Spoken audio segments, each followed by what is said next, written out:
So friends, आता आपण पाहू शकतो हे वॉशरमध्ये आपण कपडे धुतलेत, बऱ्यापैकी निघालेत. आता फर्स्ट टाईम आमचे आहे म्हणून आम्हाला समजलं नाही, तर आता बघतोय. आता स्पिन करायचे आपल्याला. वॉश तर केले आहे. आई इथे ॲटोमॅटिक असल्यामुळे बाल्टीमधून पाणी घेते, पाण्याला आपण गाळूनच घेतो. ही आई आईचा बोटल दाखव, बोट दाखव तुम्ही, बोट दाखव. तेव्हा हे बार लागलेलं आहे, हे आईनं कारनामा केला म्हणून बघा. लहानपणी आम्हाला बोटाला लागले की आई मार द्यायची, आणि आता आम्ही बघा कसं केलं आहे. आईच्या बोटाला मार लागली की आम्ही वॉशिंग मशीन घेऊन देतोय. बघा हे कलियुग आहे, आणि उगाच कलियुगाला बदनाम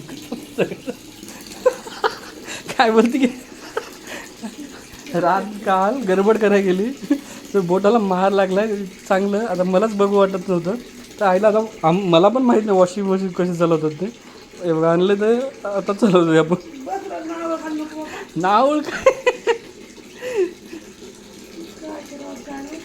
आता आपण इथं ठेवलेलं आहे. आता बघूत पाण्याचं पहिलं तर पिळूच आपण, कारण स्पिनरमध्ये आपण तसं करत नाही. कारण आमच्या जे इथं आउटलेट पाणी टाकायचं आहे ना, त्याच्यामध्ये आणि याच्यामध्ये थोडासा हे येते. आम्हाला तेवढं बघायचं की याच्यानं कसं वाळते ते, त्यामुळं